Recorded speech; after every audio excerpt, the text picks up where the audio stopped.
Bonjour à toutes et à tous et bienvenue. Merci d'être avec nous en tout cas pour cette nouvelle émission de l'After Occitan du CES. À travers 3 émissions, nous mettons en lumière les tendances et les entreprises régionales d'Occitanie qui ont participé au Consumer Electronic Show de cette année 2021, le fameux CES.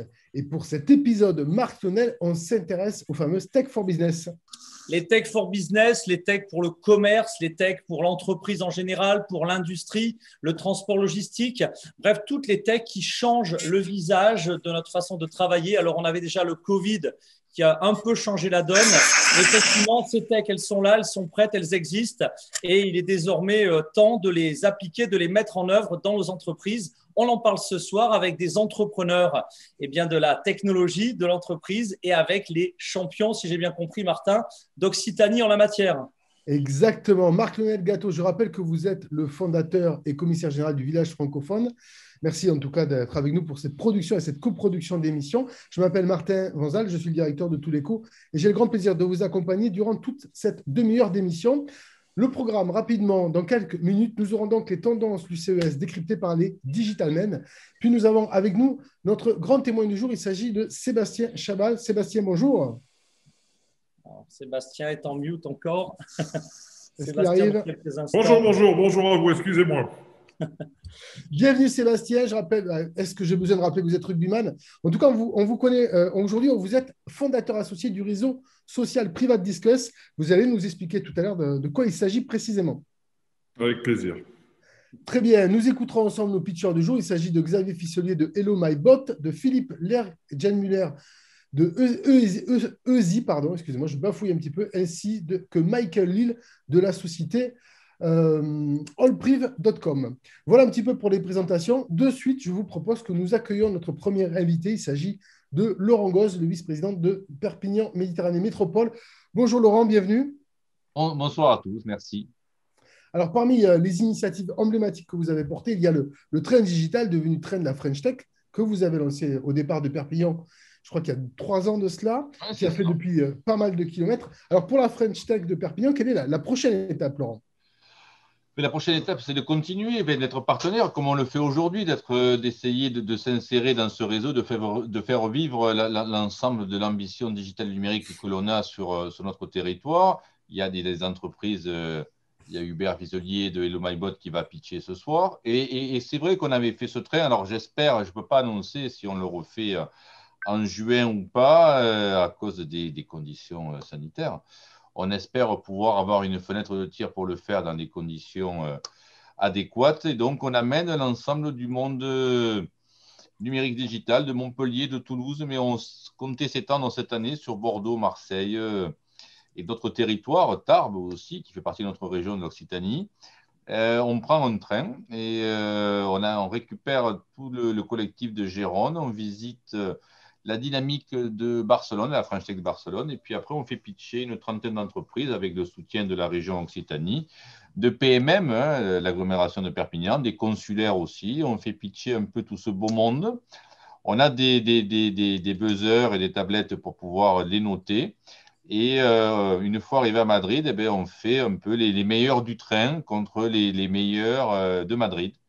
Et donc, ça fait rayonner Perpignan et ça a fait, je crois que Hubert y était, bien sûr, et ça a fait matcher les boîtes de notre territoire avec ceux de nos voisins frontaliers. Et ça donne une ambition européenne et économique et entrepreneuriale à cette partie numérique digitale. Très bien. Alors, il y a quelques jours, Laurent Gosse, vous étiez également à l'école 42 à Paris. L'école 42, c'est la fameuse école d'informatique qui avait été lancée par Xavier Niel. Pourquoi cette visite? Est-ce que ça veut dire que la formation en informatique, elle compte peser dans l'écosystème local? Je pense qu'elle est partout. Nous, on a la chance d'avoir une université historique qui s'est beaucoup tournée vers les nouvelles technologies. On a la chance d'avoir Imerir, une école gérée par les chambres de commerce, sur la robotique et la domotique, et l'IDEM, qui fait plutôt l'ensemble de ce qui est image, qui a été primé d'ailleurs aux derniers Oscars et César à Los Angeles et à Paris. Mais on pense que pour pouvoir développer encore un peu plus, il faut donner la formation. Et il faut donner cette ambition de se former et d'avoir sur notre territoire, un petit territoire, Je vois Sébastien Chaval, un territoire connu par le rugby, par les deux rugby, hein, mais beaucoup par l'USAP. On est donc à ce territoire une ambition un peu plus grande. Et c'est vrai que ça fait depuis le juillet qu'on est en contact avec les équipes de Xavier Niel et de l'école 42. Et on a très bon espoir. On n'était pas à Paris, on était à Lyon. La semaine dernière, on a très bon espoir de récupérer l'installation de l'école 42 pour l'Occitanie sur le territoire de Perpignan et donc de pouvoir former dès la rentrée prochaine 150 étudiants par session et d'avoir à terme de 3 ans, donc après avec l'enroulement qui se ferait, 450 étudiants qui vont pouvoir abonder le bassin des Pyrénées-Orientales, un peu plus large également, et de pouvoir permettre aux entreprises locales, mais aussi à ceux qui auraient l'ambition de s'installer au sud et au soleil, d'avoir une main-d'œuvre qualifiée, performante et renouvelable. Voilà un peu ce que l'on porte et l'actualité récente de Perpignan en matière de numérique et de digital. Très bien, merci beaucoup Laurent Gosse pour cette présentation. Alors évidemment, Marc Lionel, tout ça, ça contribue à l'écosystème global que l'on a vu au CES. D'ailleurs, on va pouvoir voter pour les entreprises qui ont pitché hier et qui vont pitcher également aujourd'hui. Ouais, moi, je suis toujours impressionné par le dynamisme de la région Occitanie. Alors, on pourrait dire que je dis ça à chaque fois. Mais non, ce que fait Laurent, enfin, nous, c'est un peu les valeurs du village francophone. On dit toujours qu'il y a plus d'hommes qui construisent des murs que d'hommes qui bâtissent des ponts.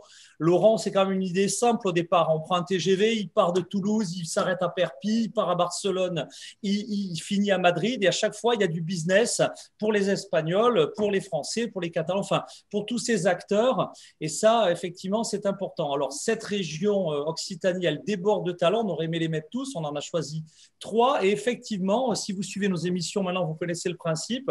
Vous allez pouvoir voter. Pour voter, c'est très simple. Sur le site de Touléco ou sur le site du village-francophone.com, vous avez un petit bouton. Alors, le plus simple est de l'activer depuis votre téléphone portable, ce qui vous permet de voter, de suivre en même temps l'émission, ou sinon, vous pouvez suivre de votre écran et vous allez pouvoir en direct élire les meilleurs talents.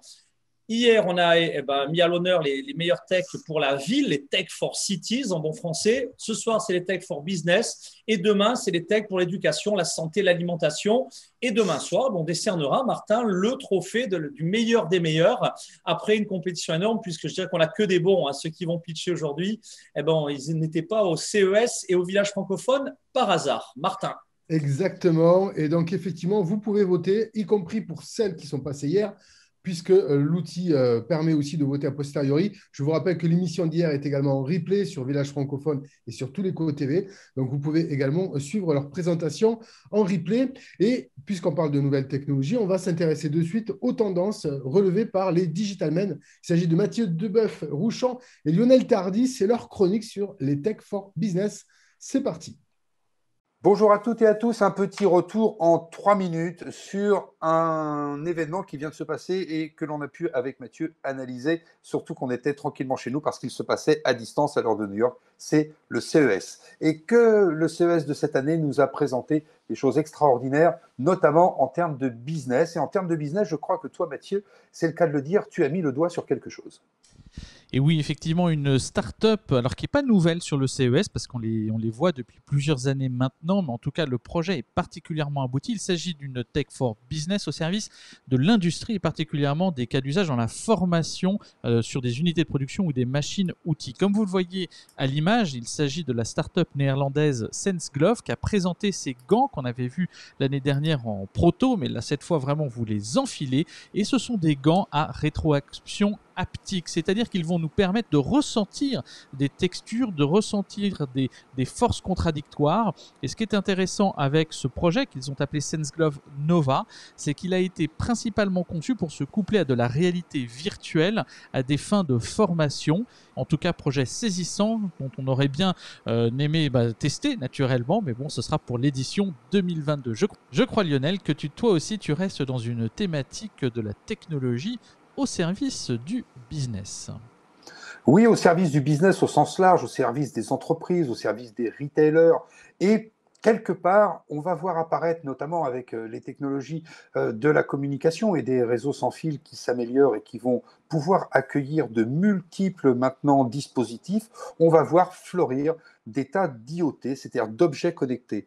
Et l'idée quand même de ces IoT, ça serait quand même d'avoir une durée de vie pour leur batterie, qu'elle soit éternelle. Et comment faire pour que leur batterie soit éternelle? Eh bien, c'est de leur trouver un système d'alimentation qui leur permette de se charger un maximum de fois possible dans la journée, et notamment quand on est dans un environnement avec de la lumière artificielle. Et là, on peut parler des retailers, des grandes surfaces ou des entreprises avec de la gestion de stock. Eh bien, Ambient Photonics ont imaginé des cellules solaires à faible consommation d'énergie à partir de la photonique ambiante, c'est-à-dire à partir de la lumière ambiante. Vous allez pouvoir donc alimenter les batteries de vos IoT avec ces tout petits panneaux solaires embarquable, on peut dire. Et là, c'est tout à fait remarquable, on peut le dire aussi. Voilà Mathieu, mais toi, tu restes peut-être dans l'entreprise aussi avec quelques drones, j'imagine. T'aimes bien les drones? Alors des drones, de la réalité augmentée, de la réalité virtuelle, on a été relativement servi en termes de projet sur cette édition qui était quand même sous le prisme de la résilience, de cette capacité de l'entreprise à évoluer et à rester efficiente dans les temps de crise sanitaire que nous connaissons. Indoor Robotics qui a présenté ses drones de surveillance, mais aussi des drones de sanitarisation qui vont être capables de désinfecter les environnements par les airs, donc, et qui est totalement inclus ou dans l'environnement, c'est-à-dire que les blocs de recharge de l'ensemble de ces drones vont être au plafond, et à mesure que les employés ne seront plus présents, ils vont pouvoir directement être autonomes et puis surveiller les environs, alerter si nécessaire en fonction d'une intrusion par exemple, ou d'un fait qui n'est pas normal. Et puis ensuite vous allez avoir ce deuxième cas d'utilisation qui est celui de pouvoir pulvériser et désinfecter en l'absence des employés. Alors il y avait la pulvérisation mais aussi le rayonnement ultraviolet qui était une autre forme de désinfection qu'on a pu voir sur le CES. Et merci à toutes et à tous de nous avoir écoutés pour ce mini rétexte, parce qu'il est tout à fait mini, de la tech au service des entreprises. Très bien, merci à vous les Digital Men. On vous retrouvera demain pour une dernière chronique sur la Tech for Good. Je vous propose qu'on enchaîne avec notre grand invité du jour, notre grand témoin. Il s'agit de Sébastien Chabal et pas simplement grand par la taille. Bonjour Sébastien, rebonjour. Bonjour. Donc, vous êtes un rugbyman connu et reconnu. On vous connaît un peu moins sur votre côté entrepreneur. Et là, on vous voit arriver dans une nouvelle aventure que vous avez cofondée et sur laquelle vous êtes associé, qui s'appelle Private Discus. De quoi s'agit-il? Alors, il ne s'agit pas d'un réseau social, comme vous l'avez dit précédemment. Il s'agit d'une plateforme de visioconférence et de télétravail, voilà, à l'image de ce qu'on a pu découvrir de ces outils qui nous ont grandement aidés dans cette période de crise sanitaire que sont Zoom, Teams et quelques autres. Alors aujourd'hui, cette plateforme est née d'abord en interne, voilà, au sein de l'entreprise de mon associé. On a créé un labo Dino, d'abord pour construire des outils pour nos collaborateurs, pour ses collaborateurs et pour ses clients, son business. Et rapidement, tous les sujets tournaient autour de la sécurité et de la cybersécurité des données, des infrastructures et des hommes. Et toutes ces briques technologiques nous ont amené à construire Private Discus, voilà, qui est une plateforme de télétravail et de visioconférence qui a un impact positif sur 3 niveaux. Voilà, Care, elle prend soin des salariés.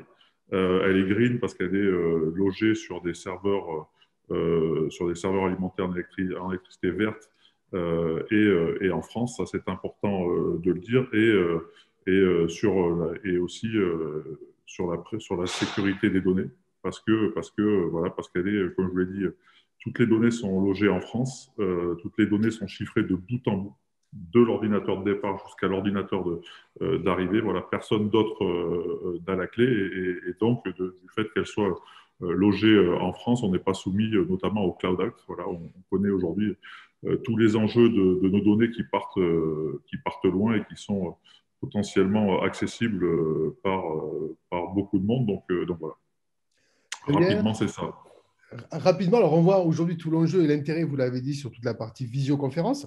Là, on a la chance d'avoir une maîtrise des données. Comment ça se passe au niveau du démarrage? Quel est l'accueil de cette nouvelle solution de visio et de réunion? Très bonne. On a un très très bon accueil. On l'a lancé un peu à la hâte au mois de mars parce que la solution existait, mais elle n'était pas encore tout à fait stable, pour être tout à fait honnête et franc. Euh, il faut se faire connaître, il faut se faire reconnaître, donc c'est un peu long. C'est assez chronophage, mais en tout cas, ça fait 3 ans et demi qu'on travaille dessus, hein, qu'on travaille sur des briques applicatives, qu'on travaille avec des clients sur des besoins assez spécifiques, mais on a vraiment tenu compte de ces demandes pour construire l'outil. Voilà, et aujourd'hui, on est assez fiers de dire qu'on est en train de déployer la solution pour le CNRS, voilà, qui a compris tous les enjeux dont je vous ai parlé sur 114 000 comptes. Et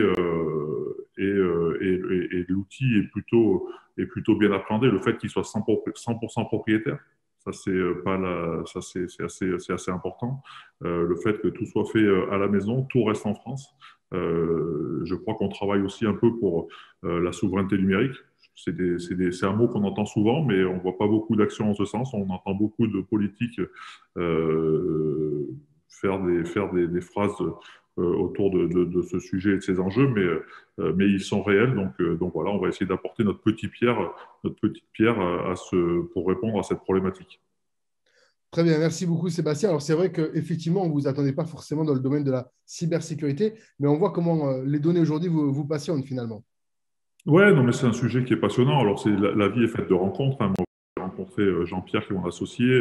On a une star de l'IT et du développement qui est Nofal. Et puis, à côté de lui, on a une équipe qui est géniale, qui est agile et qui fait des choses assez extraordinaires. Enfin, quand je vois ce qu'on a réussi à faire, c'est fou. Donc, voilà, moi, je suis quelqu'un de curieux. Je suis un multi-entrepreneur. Je fais plein de choses, beaucoup de choses. Et je suis arrivé là parce que je crois en la force de l'équipe. Je crois en la force de la différence. Je crois au travail, en l'abnégation et au respect. Donc, ce sujet était naturel. Et puis aujourd'hui, dans tous les business, on voit que le digital prend une part de plus en plus importante. Elle n'enlèvera pas le côté humain. Et ça, il faut le dire, c'est un outil qui va nous servir à aller plus vite, à rester en contact, à mieux travailler.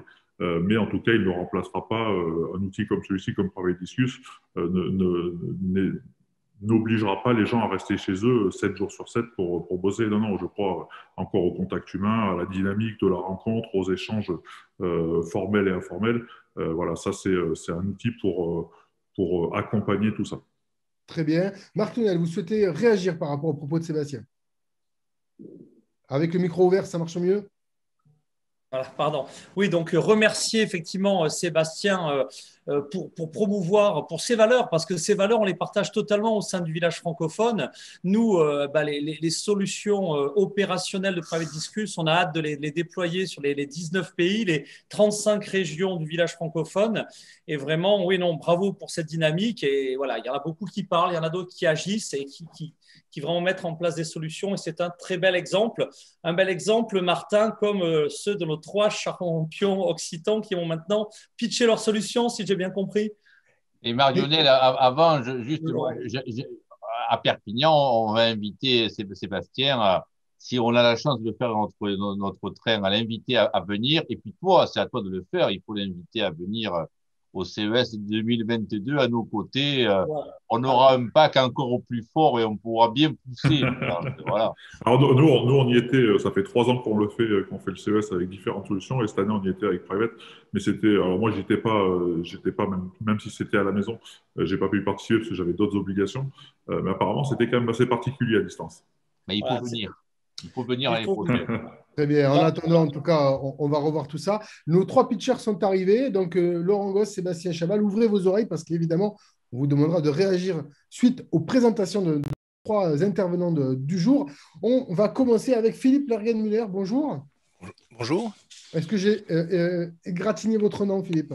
Un petit peu. Lergen-Müller, oui. Bon, ça marche très bien. Je rappelle que vous êtes responsable de l'innovation et des partenariats au sein de la société EZI. Oui.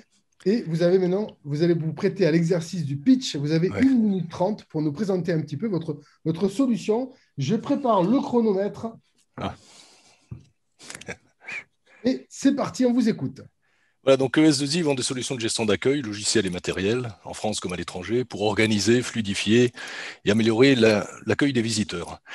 Alors, le le projet, alors on vend à des hôpitaux, des administrations, des boutiques, enfin tous les lieux où il y a des gens qui viennent, des flux physiques de visiteurs, comme je disais tout à l'heure. Alors, le projet ARIA a pour objectif d'équiper nos bornes d'un outil de reconnaissance vocale, capable d'identifier le motif de la visite du visiteur ou dans une boutique, par exemple, ou dans une mairie.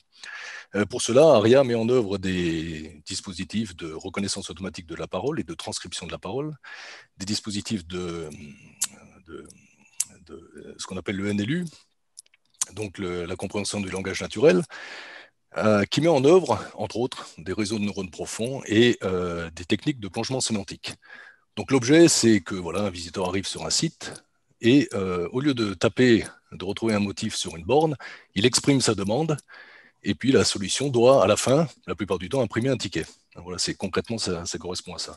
Donc l'idée, c'est d'améliorer l'expérience du client, d'améliorer l'accessibilité pour permettre à des malvoyants, par exemple, d'obtenir un ticket, tout simplement, d'organiser ou de simplifier la complexité de l'accueil au regard du visiteur qui arrive, et puis dans le cadre de la crise sanitaire, évidemment, d'éviter de toucher la borne et puis d'apporter une solution un peu pratique dans ce sens-là.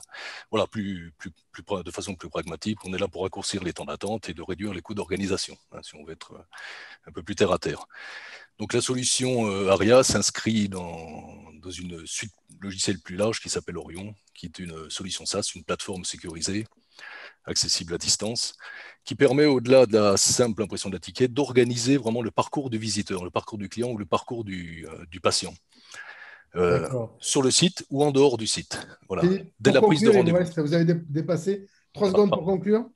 Voilà, pour conclure, voilà donc ARIA est le premier dispositif de reconnaissance vocale de gestion d'accueil, et puis on remercie d'ailleurs la région et ADOC de nous avoir permis de participer au CES.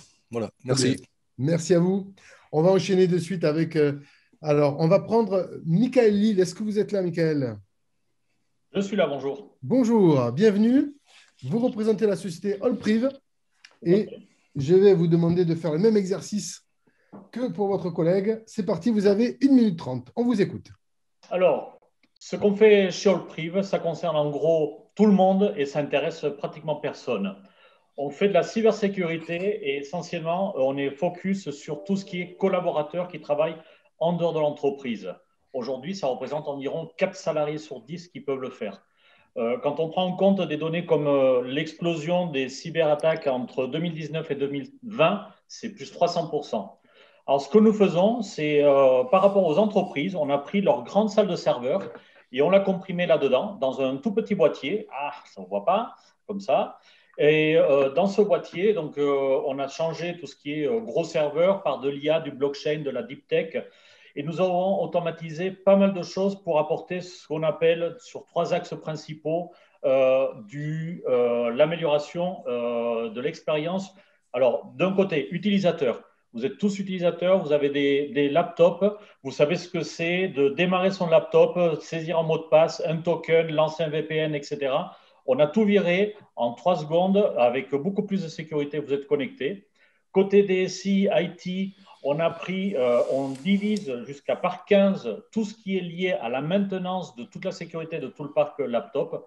Et donc, du coup, pour les entreprises, ça représente non seulement un gain énorme en productivité, en efficience et en sécurité, mais en ROI, et on s'est aperçu que même en image. Voilà, j'en ai fini. Très bien, merci beaucoup, Michael. Vous êtes impeccable, 1 minute 30 pile poil. Bravo. Ce qui nous permet de passer la parole de suite à Xavier Fisselier. Xavier, bonjour. Bonjour, merci en tous les cas pour l'invitation. Merci aussi à la région de nous avoir permis pour la 2e année d'aller au CES, alors cette fois-ci de manière virtuelle, mais bon, très intéressant aussi. Donc nous sommes de Perpignan, donc j'en profite pour saluer Laurent. Bonjour, et nous avons une solution en fait d'agent conversationnel. Alors attention, je vais quand même, pour bien lancer, je vais vous représenter la société Hello MyBot, parce qu'on n'a même pas dit, donc voilà, Hello MyBot. Et je lance le chronomètre pour votre pitch. C'est parti. Ok, super. Donc voilà, notre société, c'est une société qui s'appelle Hello MyBot, qui crée des agents conversationnels.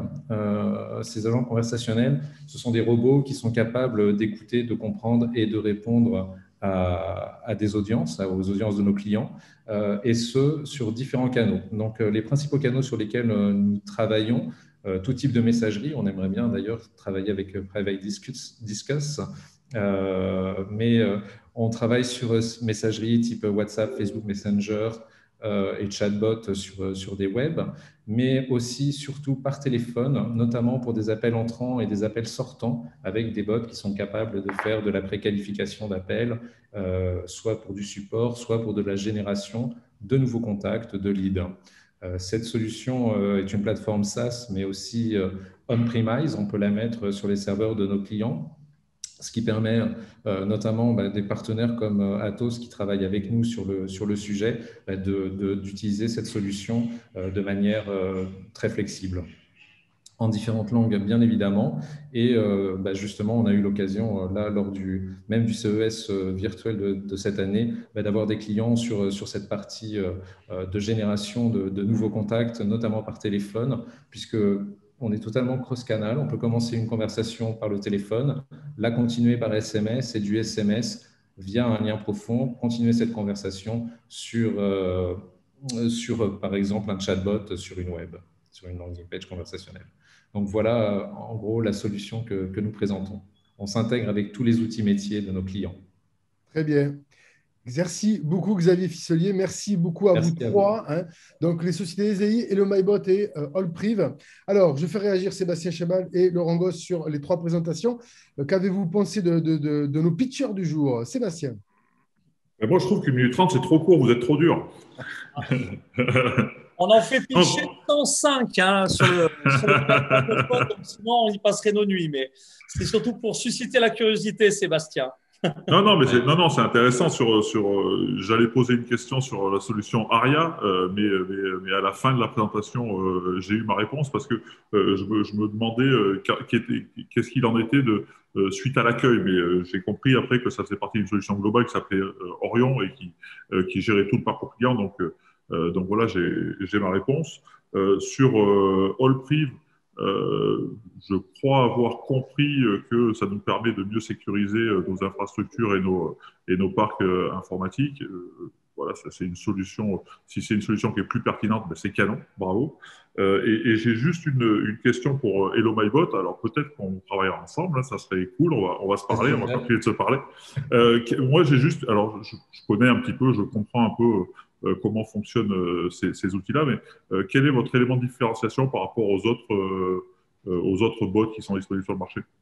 Alors, l'un des principaux éléments de différenciation, c'est un des éléments dont je vous ai parlé, c'est le fait d'être SaaS et on-premise. Donc ça, c'est quelque chose de très important. Et le deuxième élément, c'est la cross-canalité, c'est-à-dire vraiment d'avoir un seul endroit où on gère les conversations et de pouvoir passer du SMS au téléphone, à la messagerie. Voilà, exactement. Okay, c'est notre point de différence très important. Très bien, on fait réagir également Laurent Gosse sur les pitchers du jour. Laurent? Non, mais moi je ne vais pas rentrer dans le domaine technique. Les remercier de participer. Et je trouve, ça fait un moment que j'en écoute des pitchs. Alors, c'est vrai que techniquement, je n'évolue pas, je pense, parce que Xavier le sait, même si ça m'intéresse fortement. Je trouve que finalement, il s'améliore aussi grandement et qu'en 1 minute 30, on arrive à comprendre ou en tout cas avoir juste les clés pour aller découvrir après derrière avec les sites web, etc., ce qui se fait et comment on peut appréhender cette nouvelle technologie pour notre collectivité, notre entreprise, notre besoin quotidien. Bon, voilà. C'est vrai que j'ai une meilleure connaissance de HelloMyBot qu'on a suivi à Perpignan depuis un moment, mais je pense que oui, on a de belles entreprises, on a de belles énergies, on a de beaux entrepreneurs et des solutions qui sont intéressantes bien au-delà de notre territoire. Donc, les féliciter à tous. Très bien, merci beaucoup, messieurs. L'émission touche à sa fin. Donc, je vous rappelle que vous pouvez voter pour les pitchers du jour, puisque le gagnant, le lauréat, sera connu demain pour la dernière émission intitulée Tech for Good. Ça sera demain, même heure, même endroit, Marc Lunel. C'est ça, avec un beau programme aussi, et on bouclera la série des 3 émissions, avec ensuite en ligne de mire le prochain événement, à la mi-mars. On peut déjà prendre date, ce sera le South by Southwest, qui est l'événement qui mélange la musique, l'innovation et le cinéma. Donc là, de belles perspectives, mais demain, Tech for Good, les techs qui changent le monde, Martin Vanzal. Exactement, les techs qui changent le monde. Alors, juste une petite aparté, puisqu'on parle d'agenda, on a beaucoup parlé de cybersécurité ce jour. Je vous invite en tout cas aux rencontres cybersécurité d'Occitanie qui sont organisées en partenariat avec la région Occitanie et l'ANSSI qui est en cours de certification pour Private Discus. Et ça sera le 29 juin en digital, mais aussi à Toulouse et à Montpellier en duplex. Et évidemment, vous êtes, messieurs, les bienvenus sur cette manifestation. Voilà, je rappelle que vous pouvez suivre et réécouter cette émission en podcast et en replay sur tous les TV et sur Global Village francophone. Merci à vous tous de nous avoir suivis et à très vite. À demain pour la suite. À ciao. Merci. Merci beaucoup. Bonne soirée. Ciao. Bonne soirée. Salut, Xavier.